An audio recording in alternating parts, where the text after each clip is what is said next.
everyone, it's Andy from Hobby Headquarters, and today I've got a special preview video for you. Today we're going to take a look at this kit right here. This is a brand new 100% new tooled kit from Tamiya. This is their 35th scale Panzer 1 B. And didn't really know that this was coming out until fairly recently. Wasn't notified too far in advance, but excited to see this because obviously it's going to be a very simplified kit from Tamiya. Great quality and easy to put together. Now in this video right here, we're just going to take a look at the parts. We're going to take it over to the workbench and show you the parts inside, show you the instructions, decals, all that kind of stuff. But I am going to start building this almost immediately after I get done editing this video. I will put this video up and then I will begin working on this. And based on the part count, shouldn't take me too long like that, but it'd be good to get a Panzer 1B into my display case in 35th scale. So it's just a couple of sprues, but some really nice quality inside. So let's get started.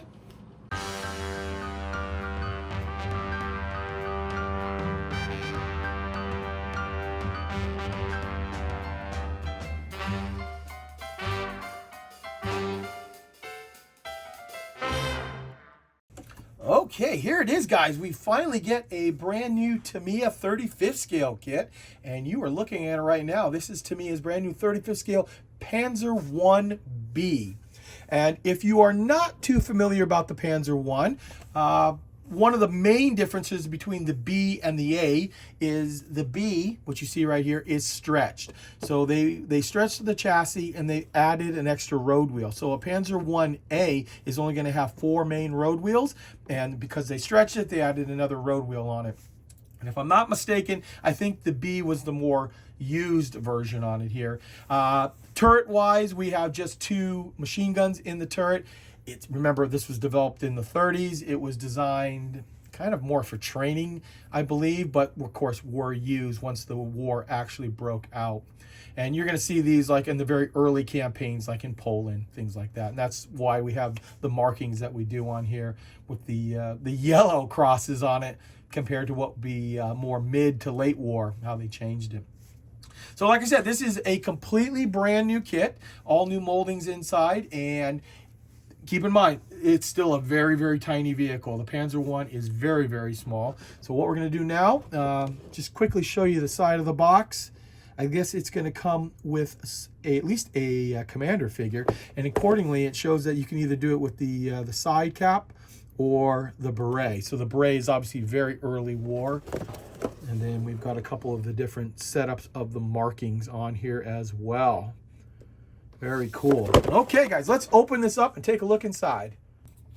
Okay, here we are, guys. Here is the upper hull to the vehicle, and I told you it was very tiny. So here is the whole length of this. Now the vehicle itself is going to be a little bit longer with the transmission cover up front here, and then just the overall length. I think the length will probably be about 6 inches long on this piece here.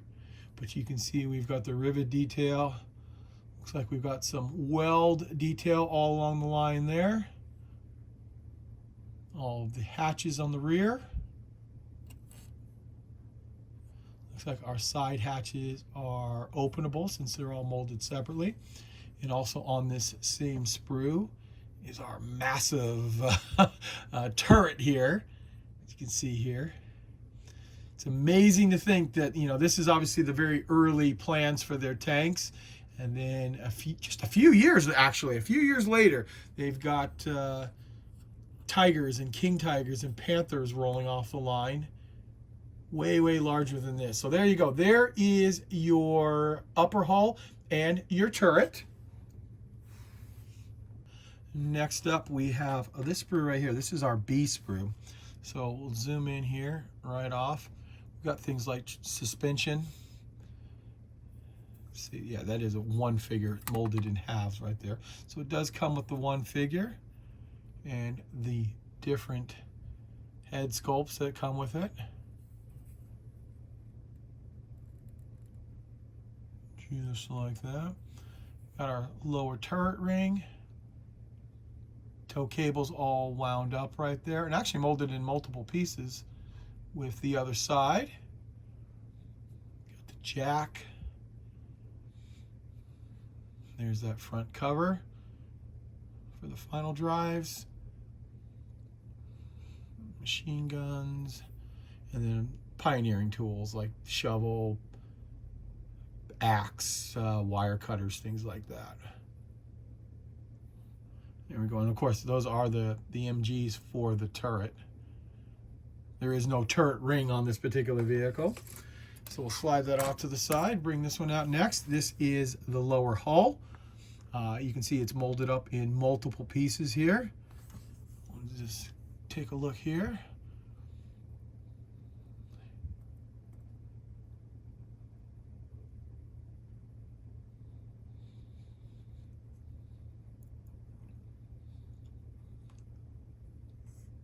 And there's the lower portion of it right there.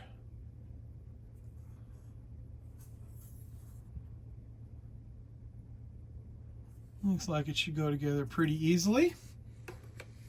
And then the last sprue, which is going to be duplicated, there'll be two of them, meaning that, is our wheels and the rest is suspension and the tracks.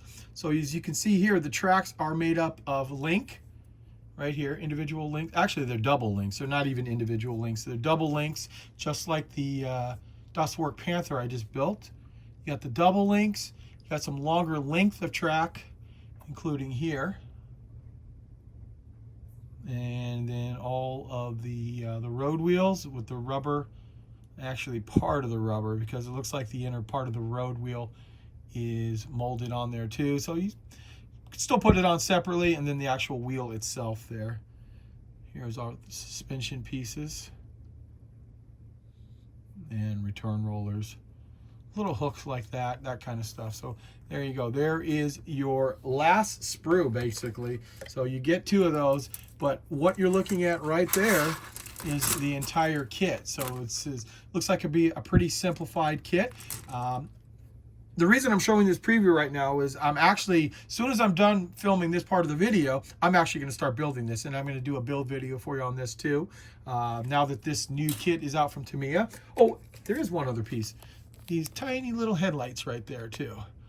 We got a couple of the clear parts for the headlight on it there. And then quickly, we won't spend too much time with that because we'll make this video too long, but we've got the typical Tamiya book where it breaks down the actual history of the vehicle in multiple languages. And then inside here we have the decal options. Now they're all going to be in German gray. It's very early war. Everything came in German gray there. There are going to be some different yellow markings or yellow crosses, or a little bit later on for France. This is 4th Panzer in 1940, so you're back to the regular cross on the side of the vehicle that most of us expect, compared to the early Polish one campaign with the bright yellow on it there. And like I said, little history inside in a multiple different languages, and then the instructions. And what I'll do is actually go ahead and just show you quickly how the instructions are on this. As you'd imagine, this is going to go together pretty simply.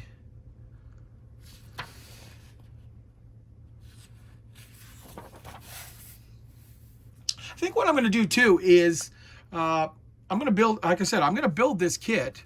This is while we're looking at the instructions here, not earth-shaking stuff inside the instructions. I think I'm going to go ahead and try to build the Tamiya Panzer 1B at the same time. And just kind of popped in mind, there's one over in the corner of my workbench over here I've had for a while, and we can kind of take a look at them side by side as they build. Not positive I can do that right away. I do want to get this one out, and I don't want to take too much time. The Tamiya kit has a few more parts, but not too many more. There you go. And so you see, in 22 steps, you will have the entire Panzer 1 done up there. And the last thing is, oh, there is some photo etch. I didn't even notice it was underneath the other piece. So we've got the guard in the back is photo etch, and then of course you saw the decal options inside that piece right there. Well, there you go, guys. There is a look at Tamiya's new 35th scale Panzer 1B. And as you just saw in the molds right there, it looks to be a a really nice looking kit that should be very, very easy to put together.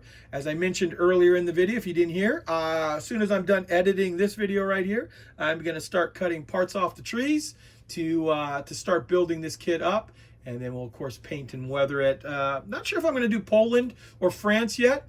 The yellow markings kind of intrigue me a little bit there, just because it's kind of brighter and a little bit more colorful than the standard gray with the white markings on it there, but not sure yet. I'll figure that out once I actually get into the build, and obviously look for a YouTube video on that there. I'll show you if there are any tips or tricks about putting that kit together. The kit is, like I said, available right now. It's available for way less than $30 retail wise, so a pretty good value for such a nice looking kit. And you can pick one up on our website, Andy's HHQ, if you're interested, or in our retail store in Glendale, Arizona. So there you go, guys. I want to take this opportunity to thank you as always for watching. Please stay tuned because I have many more videos coming.